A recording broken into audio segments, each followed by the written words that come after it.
to another video episode of my podcast. My name is Cheryl and this is Cappuccino Crafts, my little channel on YouTube and my corner of the general interwebs where I like to talk about crafts and books, especially books. Crafting is a little light at the moment. And sometimes movies or TV and other life and chatty things that I want to share with you. So thank you very much for choosing to watch this video and spend a little bit of your time with me. I really hope that you enjoy it. Please get yourself a delicious beverage and settle in and let's have a lovely visit. So I'm recording a little bit early. I'm still going to put this up on Monday, but I just really felt like recording today. It is Sunday, the 6th of January, and I just was really feeling like I really want to record right now. So I'm like, okay, do it then. If that's what you want to do, go ahead. Yeah, it has been a week of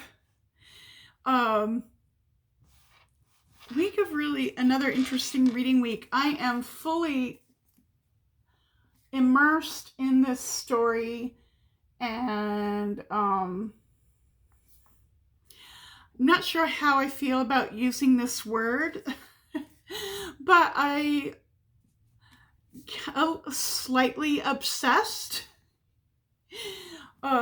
just like the narrators of this story, Zampano and Johnny, are obsessed. I'm having a really fun time. I'm really, I'm enjoying digging in. I'm enjoying the process of my own notebook. And I will say that the prose style between Johnny and Zampano is quite different, and there are and even within one narrator, the prose, there are parts of this prose that are really, really beautiful, and parts that are very academic and dry, but there are parts with so much description and beautiful prose, and Johnny as a narrator is really kind of just a wild card. He rambles and gets off track, and sometimes his stories are interesting, and sometimes I just want him to be quiet and get back to the point. But so I am enjoying the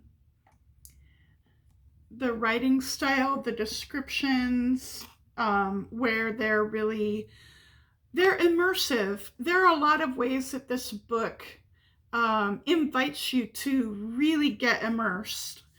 And those descriptions are one of them. And I also find that the formatting and all the strangeness of the presentation of the text and the visual effects of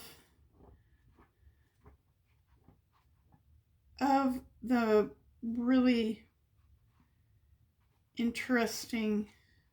I'm trying to find a good example.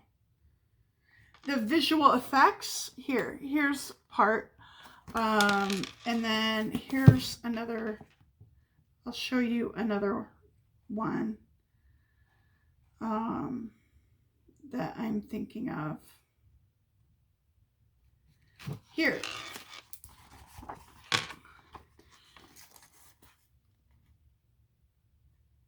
Just the visual presentation and the effect that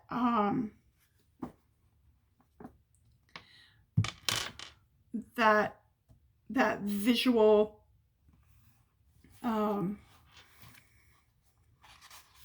and here's more. Look at that chaos.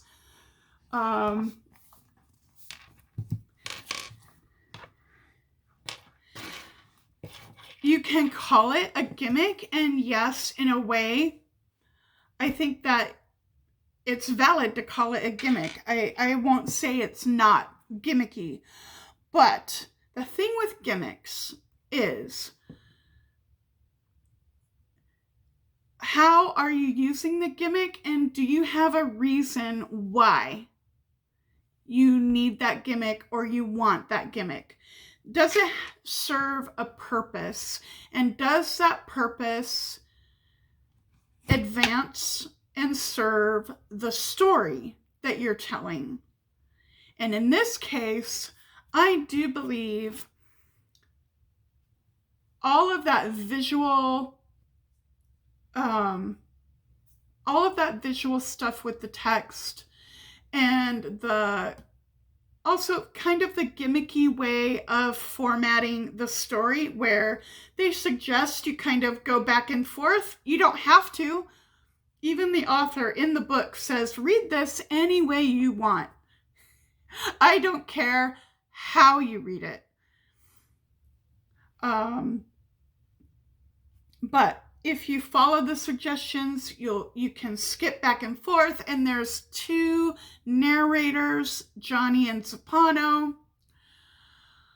So all of that,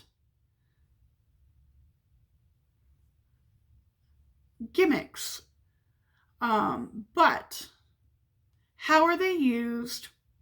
Is there a purpose behind them? And I do believe that all of that was very thoughtfully done, and for the purpose of helping the reader be immersed in the strange space of the house. You get a taste of that same experience that they are having in this house, and also that strange unsettling feeling that something's not right, this is strange. You experience that feeling with Johnny and Zappano as they are struggling to hold on to their sanity as they are immersed in the family's exploration of the house. So I feel it is very thoughtfully done. It serves the story. It has a purpose. So I do not think that those things are empty and just for show, just for like, look how cool I am, or just for a marketing gimmick of like, to draw people in saying, oh, I heard that that's really strange. I heard that that's really unique. That sounds exciting. I'm going to buy it. Yeah. So, yeah, this story is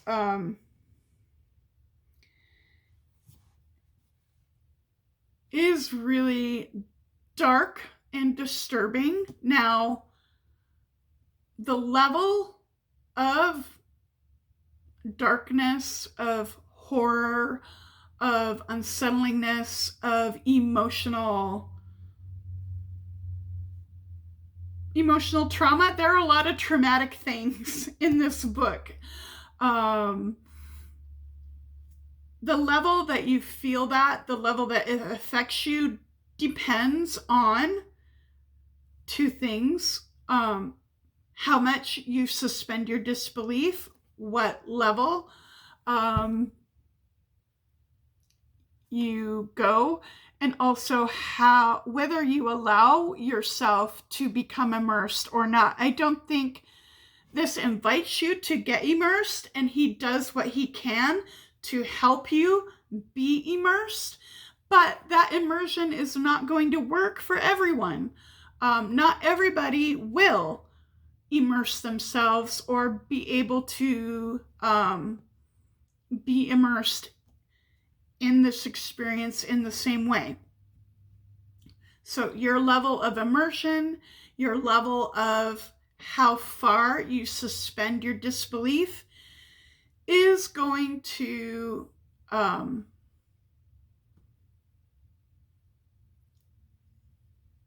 affect how disturbed, how scared, how much this really affects your emotions. I did, by accident, kind of spoil myself. I'm pretty sure, I haven't confirmed it, but I'm pretty sure I accidentally spoiled myself for a big question. And at first I was like, oh, I got spoiled. Nah. But that was yesterday. The night before. See, I'm losing time, just like Johnny and Zampano. I'm so immersed. But right after I realized that that was probably a spoiler, I was disappointed for a bit that night. But as I thought about it yesterday, I'm like, you know what? I'm glad that I know, or I think I know, what's coming. I'm glad I can prepare myself, because that spoiler for me, again, it's going to be different for every reader. But for me, that spoiler, the content of it was intense, really hard, and emotional. And so I'm kind of glad that I could be prepared for that and not have it sprung upon me. So if you think that this might be a book for you, if you are interested in reading it, I do encourage, if you appreciate content warnings, if you want to know difficult things to help you decide whether a book is something you can read or not, or just to be prepared yourself so that you go in with your eyes open and you can prepare yourself for what's to come, I do encourage you to look up content warnings, because there are a lot. That's where I am in the book. As far as page progress, I haven't progressed as fast as I did the week before, but I think that's okay.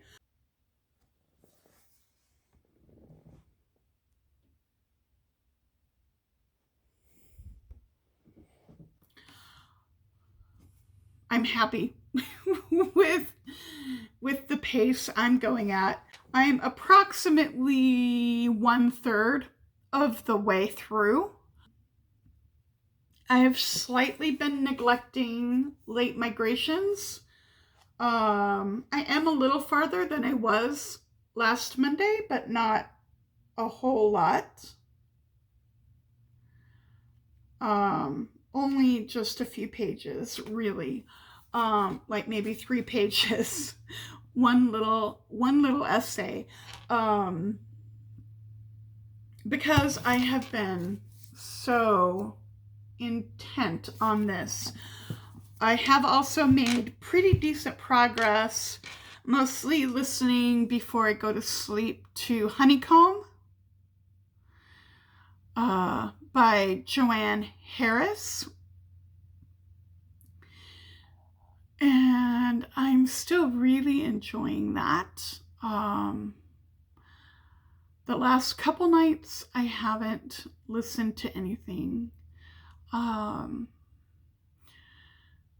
Just because I've been tired.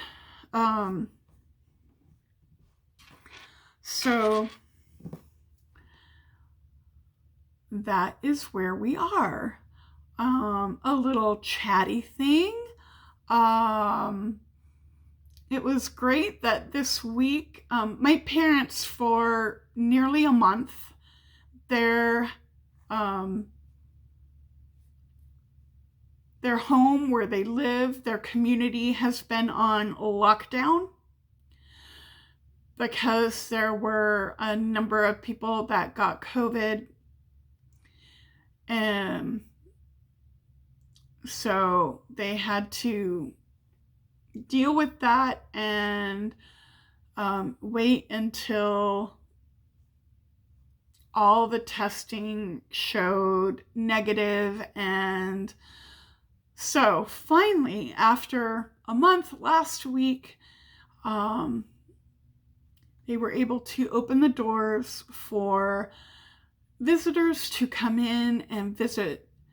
And so I have seen my parents, and smiles and hugs all around. It was great. I plan to go back sometime this afternoon and see them again and kind of resume the regular visiting habit that we had established. But really happy about that. And yeah, I hope that you are doing well. I hope that your family and all of your loved ones are well, and I hope that your reading year is going well, that you're enjoying your books. And if you have any creative projects that you're working on, I hope that those are enjoyable and coming out to the vision that you have for them. And see you next time. Bye-bye.